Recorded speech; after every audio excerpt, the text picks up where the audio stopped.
Iran যুদ্ধের উত্তেজনার মধ্যেই প্যারিসে সম্পূর্ণ হলো এয়ার শো এর ৫৫তম আসর। তারপরও কমতি ছিল না আগ্রহের, কারণ বরাবরের মতো নতুন সব এয়ারক্রাফটের প্রযুক্তিগত দক্ষতা, নকশা এবং কার্যক্ষমতা উপভোগের সুযোগ পেয়েছেন দর্শনার্থীরা। প্যারিস এয়ার শোতে এবার মোট ৪৮টি দেশ অংশ নেয়।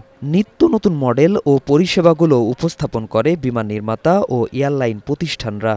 লক্ষ্য ক্রেতাদের দৃষ্টি আকর্ষণ। ইউরোপীয় কোম্পানিগুলো এবারের এয়ার শোতেও নিজেদের সক্ষমতাকে তুলে ধরে। প্যারিসের এয়ার শোতে এবার অংশ নেয়নি মার্কিন প্রতিষ্ঠান বোয়িং।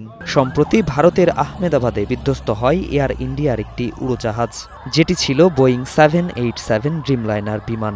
এর ফলে কোম্পানির শেয়ার মূল্য প্রায় ৮% হ্রাস পায়, যা কোম্পানির ওপর বিনিয়োগকারীদের আস্থার সংকট তৈরি করে। তাই পরিস্থিতি সামাল দিতে এবারের এয়ার শো থেকে নিজেদের নাম প্রত্যাহার করেন বোয়িংয়ের সিইও কেলি ওয়ার্টবার্গ।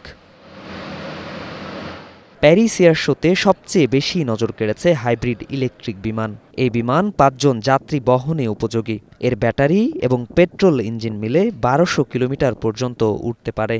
হাইব্রিড ইলেকট্রিক বিমান ভবিষ্যতের আকাশপথের ভ্রমণকে করবে পরিবেশ বান্ধব, এটাই আশা নির্মাতাদের।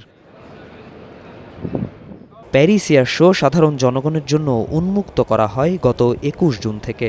বিমান ও প্রযুক্তিপ্রেমী, পেশাজীবী এবং সাধারণ দর্শক সবাই ভিড় করছেন, উপভোগ করছেন বিমান জগতের নতুনত্ব আর উদ্ভাবন। বাড়তি পাওনা ছিল দুর্দান্ত অ্যারোবেটিক ফ্লাইট ডেমনস্ট্রেশন লাইভ সেশনও। Shahanur Islam, star news.